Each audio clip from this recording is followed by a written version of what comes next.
So I'm back with part 4, all right, to close out who shall be saved and separated from the Gentile nations. Again, this stuff is all throughout the scriptures of separation, people, okay? We're talking about here how the Lord is not coming back here with flowers and candy or hugs and kisses, okay? Let's go to Revelations, the 19th chapter here, okay? Let's pick it up right here. See this? The coming of the Hamashiach. All right? You all see that? Okay? And I saw heaven open, and behold, a white horse. That's a metaphor for the fathership. All right? That Yahushua will be on, what they call UFOs, UAPs. Okay? The chariots of the Lord, along with the angels.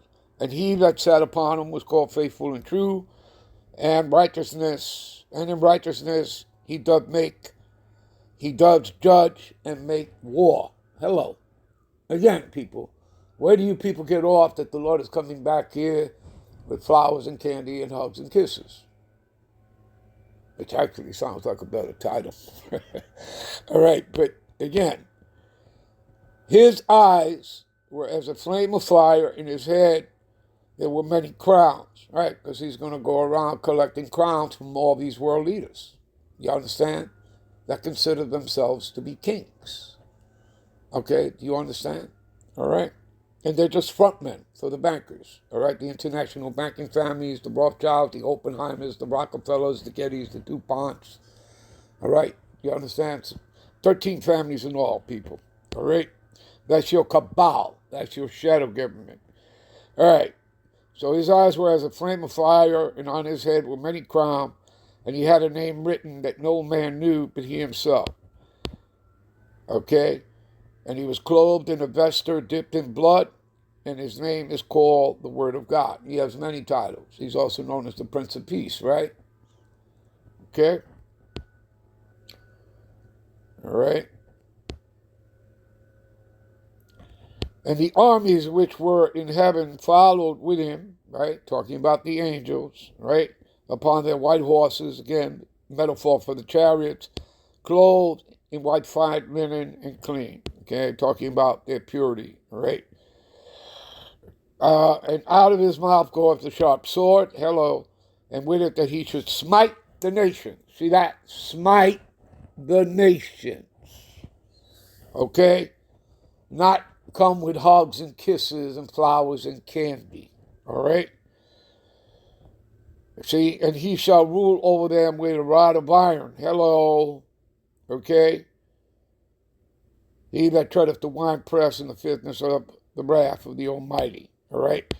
And on his vesture and on his thigh a name written, King of Kings, Lord of Lords. You see that? You understand? Okay?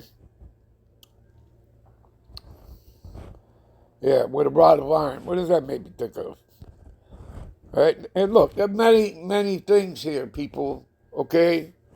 All right? But that makes me think of, give me a minute.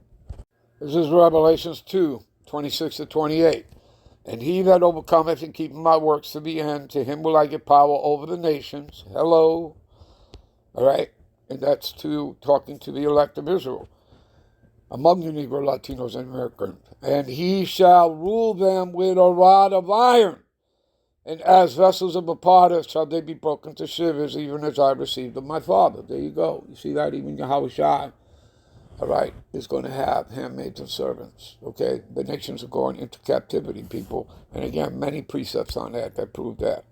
All right? Give me a minute. All right, and I'm going to read this to close out. Matthew 25. All right, we'll pick it up at verse 32. And all the nations will be gathered in his presence, right, in front of Yahushua, right? And he will separate the people as a shepherd separates the sheep from the goats. He will place his sheep at his right hand and the goats on his left. And then Yahushua, right, the King of Kings, Lord of Lords, right, shall say to those on his right, right, which are the Israelites, come, you who are blessed of my Father, inherit the kingdom, which means rulership, power, dominion, prepared for you from the creation of the world. Hopefully you're well edified. I'm out. I'm out to the next one. Shalom.